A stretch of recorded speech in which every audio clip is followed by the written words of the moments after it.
People, this next one was on this morning. NHS fraud, sectors fraud. Yeah. In Coventry, it's a lot worse. Yeah. Because there's gangs of them in the council. Yeah, from the doormen to the firemen to the local community members, corrupted fraudsters, thieves, villains, trespassers, walking burglars. Yeah, aiding and abetting the sector workers to try and have careers and try and misdiagnose people. Yeah, and it's been going on for a very long time, since the 80s. Yeah, so it's a worse crime than what this woman's done, but it's a similar kind of thing.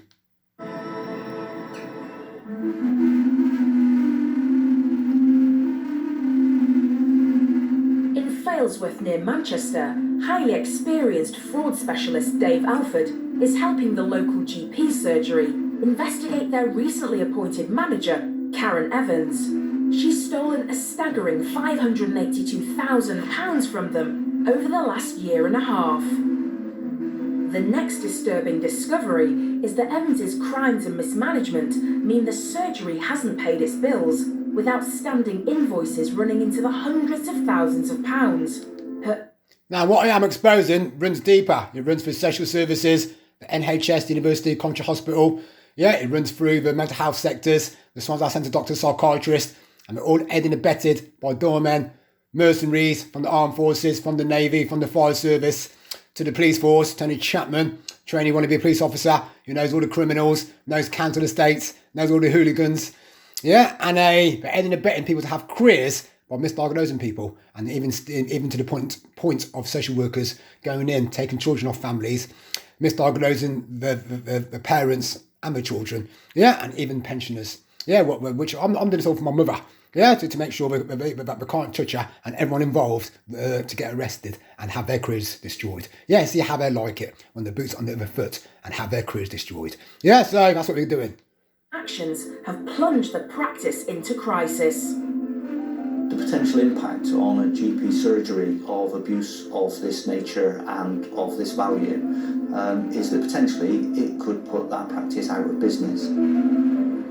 What that would mean for the community is that would put even more pressure on the surrounding GPs to pick up the patients that were receiving care.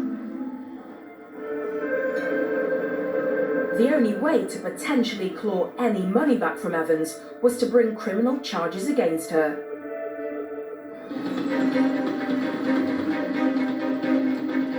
When the police's economic crime units delve further into how Evans perpetrated this fraud, they find she's repeatedly abused the system, running up 327 separate illicit payments to herself.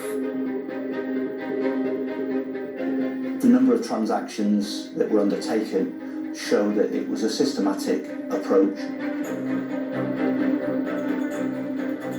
It gets worse. There's evidence Evans has been falsifying patient records, pretending they needed expensive treatments, so the NHS pumps more money into the surgery and increases the pot she can steal from.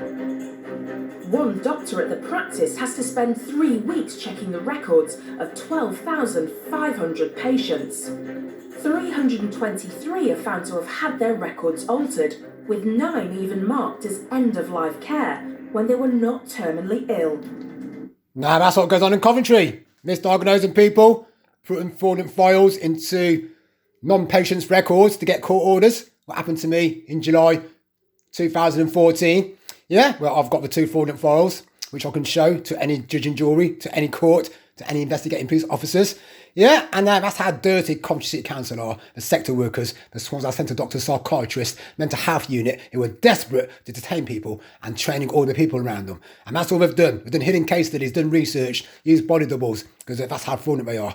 Yeah, they'd sit there and it's the gang still here. Yeah, firemen, criminals, local people. Yeah, neighbours have been implanted and been handed equipment, thermology, infrared, ultrasound, X-ray.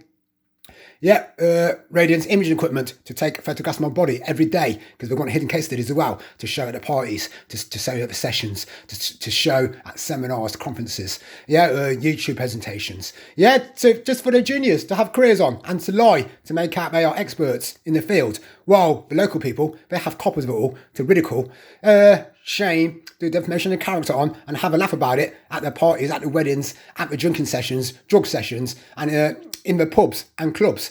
So that's where it's all gone wrong, because the NHS, social services, mental health unit, and psychiatrists hang around in these pubs. Yeah, they give all that information onto the doormen. Yeah, but and to the local community leaders, local fraudsters, local criminals, local burglars, trespassers, and local stalkers. And since then, it's escalated since the 80s. Because they've had a taste of it all, they've got away with it in the 80s. Yeah, they bring it back out every now and then for criminals and doormen and the girlfriends of theirs to go after people they don't like, they don't get on with, they fell out with, or some reason. The people had a word of them. Oh, can you do something to this person? Yeah, and so that's what they've done to me, my mother and my brother, due to the court case of 2003 for Patrick Hoban's court case, whose mother is a council manager.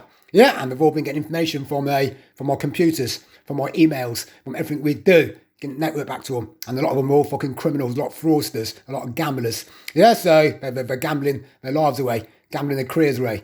Yeah, trying to make extra money on top of their wages. The doctor then has to reassure these patients that their prognosis is not life-threatening. It was important that this case was undertaken and investigated fully, primarily because of the value of the money and the loss to the practice, but also the abuse of trust that Karen Evans had betrayed within that community, and that the abuse was against an NHS service provided to a community that potentially could have failed as a result of her actions. Evans is arrested and her house searched. In the police interview, they reveal so much evidence against her that she's forced to come clean to everything. She admitted that she had committed fraud to the value of £582,000. An explanation that had been given by Karen Evans for the fraud and the reason why she was perpetrating that fraud against the practice was that she had a gambling issue. Evans frittered away the cash she...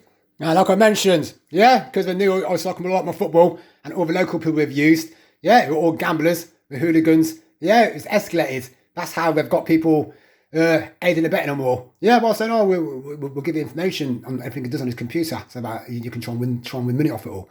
Well, the so-called geniuses, they're not geniuses, they're just fraudsters, Tony Chapman, Ryan Lewis, and any other gamblers who do doubles, do singles, and trebles, whatever. Yeah, they're passing that on around the pubs, around their phones, all over Coventry, all over the West Midlands, all over the UK Firemen's Network, whichever Coventry police are involved with them, social workers, NHS, mental health, yeah, and local people, and they're escalated to all over the world. Yeah, don't forget some of the doormen, their sons in America, Tracy Walsh, Bangor Walsh, yeah, and his sons in America, yeah, if probably linked to gang stalking, they're probably doing gang stalking in the USA, yeah, and they're from the UK. Yeah, that's how big their network is, to network it into India, to Thailand, Dr. Raj Mathru, whether he's gone missing. Yeah, Dr. Holmes, Dr. Pretorius from the Swansea Centre Doctor Association, who ain't got registered offices. Yeah, to social worker, manager, Gerard, Andy says from Leicester, is they're passing information on, and they want to think they can keep it all, what they've done to me, my mother and brother, because I practice MK Ultra Control.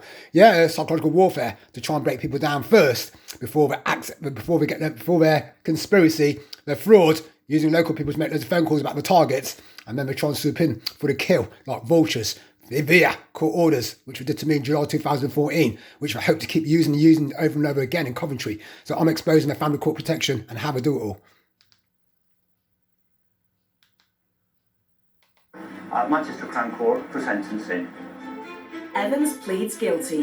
The evidence presented showing just how out of control she was. It was reported in court that Karen Evans had won approximately £120,000 from one of her bets. Now think how much the Coventry people have been winning. Yeah, and all their doormen. Yeah, and all the people I've worked with at SCS. Yeah, all the people I've worked with in sales, and all their doormen boys, pub workers, DJs, MCs, nightclub promoters.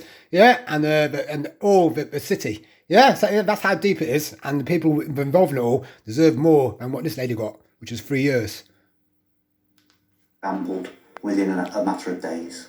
The court also hears that Evans left her most recent surgery, Failsworth Group practice, with £300,000 worth of unpaid bills to settle. As a direct result of her actions, 4 doctors had to leave or take early retirement to help keep the surgery afloat. During the proceedings, Karen Evans seemed quite subdued and resigned to the fact that she was going to prison.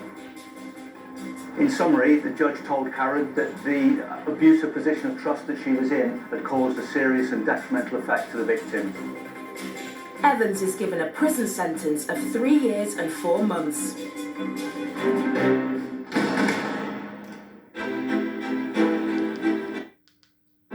And there's further good news, which helps secure the Failsworth practice's survival. It was reported in court that the gambling sites that were being used by Evans had already made recompense to the practices in the sum of approximately £400,000. There is a further proceeds of crime hearing in relation to other assets that Evans has declared, which may subsequently be taken to discharge some more of the debt. As well as serving her prison sentence, Karen Evans will undergo treatment for her gambling addiction. Dave hopes this will prevent her from reoffending in the future. In the City of London, Detective Now, all the Coventry people, they deserve prison for it all. The ringleaders, yeah, got a very long prison sentence and everything taken off from the proceeds of crime. Yeah, they're doing cybercrime, using armed forces, police, fireman knowledge to get onto my phone, onto my laptop, yeah, via the technology that's been passed on to them. Yeah, so they've abused their positions, whether police officers, firemen, NHS, mental health, doctors, nurses, yeah, police officers, yeah, or people from the armed forces, from the Navy, linked to Carl Keeble, ERITREAN, Steve Blaney, Marvin Davis, Dave Leveridge and co. Yeah, they have to be imprisoned. Over and out.